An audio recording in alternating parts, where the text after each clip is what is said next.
Hello, fellow rebels and game developers out there, and also game engine developers. Today is our monthly Rebel Toolbox community event. It is Tuesday, the 9th of July. I am Daniela, and I will be hosting today's call. We also have Marcel on the call, who is going to talk us through the technical updates to Rebel Engine, Rebel documentation, and the other tools in our toolbox. And without further ado, I shall be handing over to Marcel. Hi. This month, the main updates are a lot of the back-end type of stuff. So the first thing that's worth mentioning is that we now have the Weblate Libra hosting that is now active. So the Rebel documentation translations are now live on the Weblate hosted platform. That means anybody who contributes translations to Rebel and Rebel Engine and the Rebel documentation and the Rebel Engine API will now be able to be assured that their changes and additions and translations will be included within future Rebel updates. So we've also then added the automatic updating of those translations into Rebel Engine. So as translations come through from our translators on Weblate, those will now be available in the Rebel Engine automatically. So as new releases and as our nightly release goes live, we can see the translations there as well. So that's a great step forward. Also on the documentation front, we've done a lot of work on the cross-referencing. We were talking earlier about referencing and links and things like that. Within Rebel documentation, there's been a few issues with regards to linking within the Rebel documentation, but also externally. And because of these issues, we've not been able to do link testing. So we've automated a lot of the referencing in the Rebel documentation. So every section, every header, every subheading has an automatic link generated. You don't have to create a manual link to those headings and subheadings and pages. And then if you want to reference any page, you can literally just reference the page and its location and reference the section or the subheading within that page if you want to reference a particular section or subheading. And those references and links are firstly created automatically, but also we'll be able to check them automatically. So if anybody makes a change to a page or somebody changes the heading to a page, all those links will automatically be checked. And if somebody's referencing a page or referencing your heading and you've changed that, then we'll be able to pick up those link breaks as they happen. So the automatic linking is in place now. Now we just need to go through the numerous links that are broken and fix them. These links they've always been broken. It's not something that's new with the changes, but now at least we can pick up on those links and fix them and change them. So we can do that testing automatically. And that's the step forward. So we can actually fix the links now instead of relying on manual changes. So that's two things on the documentation front, the translations as well as the documentation links, cross-referencing. On Rebel Engine itself, last month we spoke about the updating of the Android platform itself so that it was a standard Android application. So anybody who's developing either a game on Android or developing the engine itself would be able to recognize the standard Android layout in the Android section. So that was last month. We've then extended that into standardizing a lot of the other platforms from Linux to the iOS and the macOS. A lot of the names that were being used were historical names, and we've now basically updated all the naming of all the platforms so that they reflect what they actually are. So when you want to build, for example, for macOS, the developer wants to work on macOS, it's now called macOS. If somebody wants to develop for iOS, which is what iPhone uses, then we can develop for iOS. And it also allows us now to also develop for the iPad going forward. So we should be able to add that platform fairly easily now because they're standardized where we've done the Mac OS and the iOS, we should now be able to add the iPad OS as well, which are the three OSs used by Apple, and we should be able to do that for us. So that's exciting for the future going forward. So there's a lot of cleaning up in the background to get that working.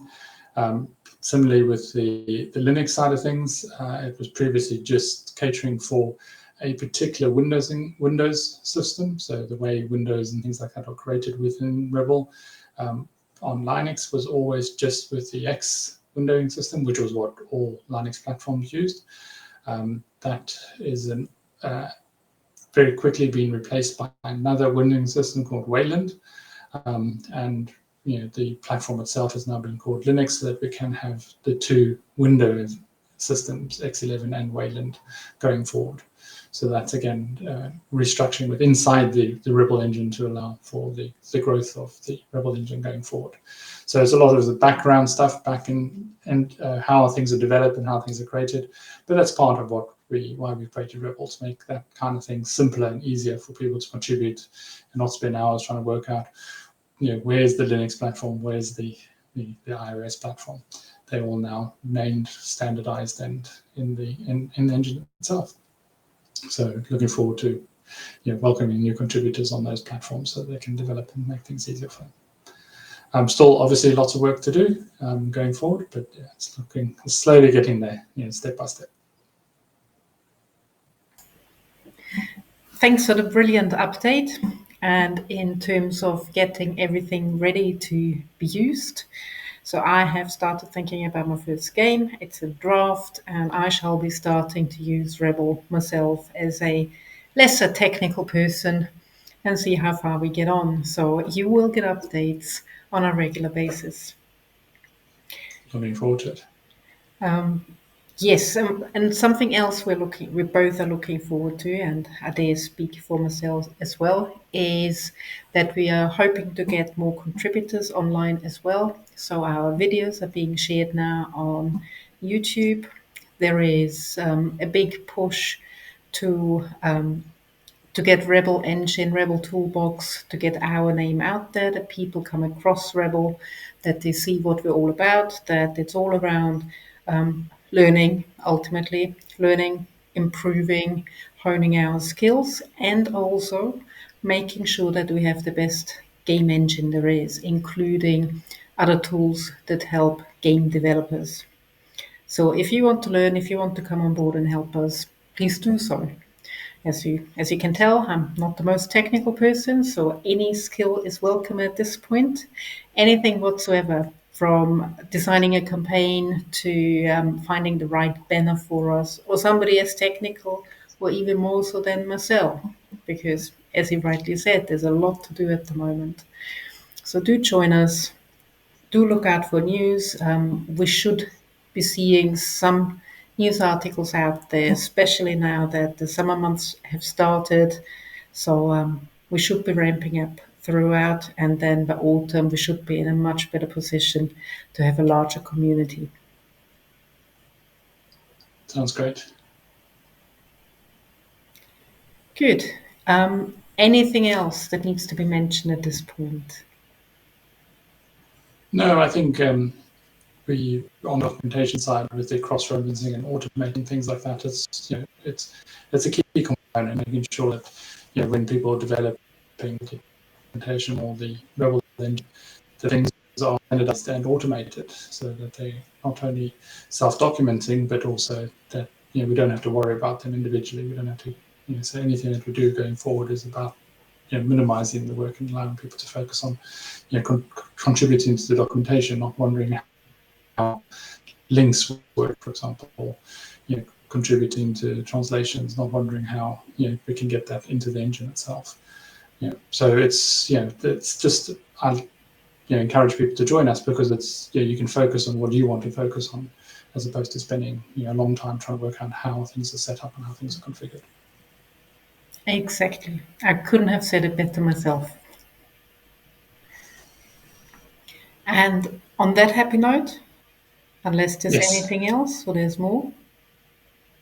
Not at the moment, no. I think going forward, it would be nice to see some more people joining us in these events, so we can get a more lively discussion going on things and where we can prioritize and things like that. Hopefully, get some Patreon supporters as well, so that we can get some more dedicated time to this project itself. At the moment, it's just working in my spare time to try and get Rebel in up and running. But if I can get more, if we can get more donations, then I can focus on developing the engine a lot more. Yes. So anyone who can see this video or who does watch this video right now, head over to Patreon, have a look, see how much you can afford. After all, if you want to join us or if you want to use our product, it is important that we're around, that we open a free and open source software tool that is there for everyone to use and everyone can benefit from it. Yeah, and our community is very open and collaborative, and we're welcoming people from all walks of life.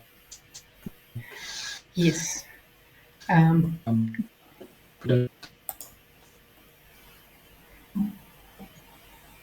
Yes, I seem to have some issues on my laptop or with my connection at the moment. So just to repeat once more what Marcel, I think, was hinting at is that we are aiming to have the most inclusive community there is. So everyone is welcome. We're not favoring,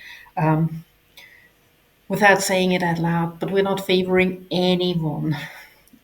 Everyone is welcome. It doesn't matter what you look like, what you think like, as long as you're a decent person and you want to contribute to the greater good of the community, you're more than welcome. So, especially underrepresented groups would be able to find a home here. And just because Pride Month is And we over, actively encourage those people. yes, exactly. Yes, exactly. So Pride Month is over, but that doesn't mean that um, the positive action should end. So Exactly. we're going to continue with that and all year round because that is what we believe is the way forward. After all, we're all on the same planet, on the same earth, and we better learn to get on. Exactly. Okay. Is there anything else? I don't want Okay, to thank cut you you. off. No. Like I said, it would be nice to get more people joining us in these events, and then we can have a bit more of a discussion as to what people are more interested in. Otherwise, it's just what my priorities are with regards to my games and what I want to try and get Rebel Engine to be. Well, it's a starting But that's point. fine as well. Um, Yeah. it takes everyone some time to get off the ground, and I'm sure we will as well before long. Yes, and it'll be interesting to see what your feedback is when you're creating your game. Yes. Okay. Do you experience some lag with the connection? So let's catch up next Okay, month. Anything in between, any sounds good. updates, we will communicate via the website, via Patreon, YouTube. Just stay in touch, follow us, and become a member if you can. Good. Okay, Have a wonderful July. thank you. Enjoy the sun and see everyone in August. Bye bye. Bye.